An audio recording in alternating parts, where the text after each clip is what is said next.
Hello નમસ્તે જય Shri Krishna welcome to Hina tales. So આજે એક એવા પુસ્તક વિશે વાત કરવાની છે જેનું નામ સાંભળીને યા નામ વાંચીને તમને એમ થશે કે આ કેવી સ્ટોરી હશે. આપણે કહીએ ને ડોન્ટ જજ book by its cover, but આ પુસ્તકને તમે જજ કરી શકો છો તમે એવું વિચારીને કે ભાઈ આવું પુસ્તકમાં શું હશે, કેમ કે આ પુસ્તકનું નામ જ એટલું યુનિક છે. તો આ પુસ્તકનું નામ છે રેન્ડિયસ. આ રેન્ડિયસનો મતલબ હું તમને નહીં કહું, કારણ કે જો મેં તમને કહી દીધો આ પુસ્તક મતલબ આ વર્ડનો મિનિંગ, તો પુસ્તક વાંચવાનો કંઈ મતલબ જ નહીં રહે. તો એના માટે તમને પુસ્તક વાંચવી પડશે અને જાણવું પડશે કે આ પુસ્તકનું નામ ટાઇટલ આવું શા માટે આપવામાં આવ્યું છે. અને વાત કરીએ તો હવે બુક કવર વિશે, તો સ્પેશિયલી ઓનેસ્ટલી સ્પીકિંગ મેં જેટલી પણ ગુજરાતી બુક વાંચી છે મને એમના કવર બહુ ઓછા ગમ્યા છે, પણ આ એક એવું પુસ્તક છે જેનું કવર મને બહુ જ ગમ્યું છે. કલર કોમ્બિનેશન બોલો યા ફિર કવર ડિઝાઇનિંગ બોલો, બુક પુસ્તકનું ટાઇટલનું નામ બોલો, everything is super and perfect. તો યા ખૂબ જ મસ્ત કવર છે આ પુસ્તકનું.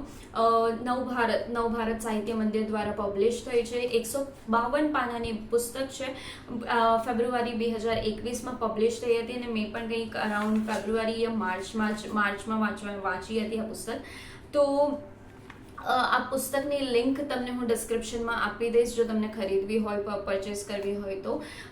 અને વાત કરીએ હવે સ્ટોરી વિશે આ પુસ્તકની, તો એની પહેલાં હું તમને એક વાત કહી દઉં કે જો તમને તમારા કોઈ મિત્રને આ પુસ્તક આપવી છે, કે પછી તમારા વિદ્યાર્થીઓને આપવી છે, કોઈ સ્ટુડન્ટ્સને આપવી છે, તમારા ફ્રેન્ડ સર્કલમાં બાંટવી છે, તો આ પુસ્તક ઇઝ ધ બેસ્ટ. મતલબ આ ગિફ્ટ દેવા માટે આ બેસ્ટ પુસ્તક છે તમારા ફ્રેન્ડ્સ લોકોને, કા સ્ટુડન્ટ્સ લોકોને.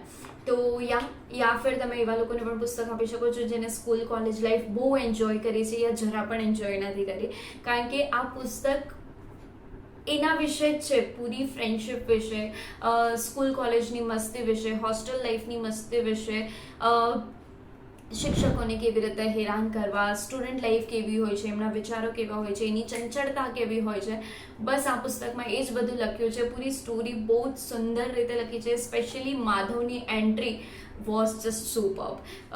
માધવની એન્ટ્રી ખૂબ સરસ છે. માધવ, ધમો, હિંમત, પછી સોનલ, શિલ્પા અને હજી થોડા એવા કેરેક્ટર છે જેની આગળ પાછળ જ પૂરી સ્ટોરી રચાય છે. પૂરી રિધમમાં સ્ટોરી જાય છે. ક્યાં પણ તમને એવું નહીં લાગે કે યાર કંટાળો આવે છે. તમે એક દિવસમાં જ એક બેઠકમાં જ પૂરી કરી શકો છો આ પુસ્તક. મતલબ 2-4 કલાક બેસીને, યા તમારી સ્પીડ પર ડિપેન્ડ કરે છે.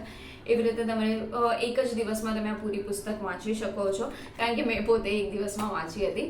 તો તમે વાંચી શકો છો. એન્ડ મેં એક વસ્તુ કે છે ને, મને થોડી લેંગ્વેજ 2021માં વાંચી હતી જ્યારે મારું ગુજરાતી થોડું આમ ઓકે હતું, હજી બી ઓકે છે, બટ સ્ટીલ ત્યારે મેં વાંચી હતી તો મને થોડું લેંગ્વેજમાં ડિફિકલ્ટી થઈ હતી, કેમ કે ગુજરાતી વાંચવાની એટલી બધી આદત નહોતી.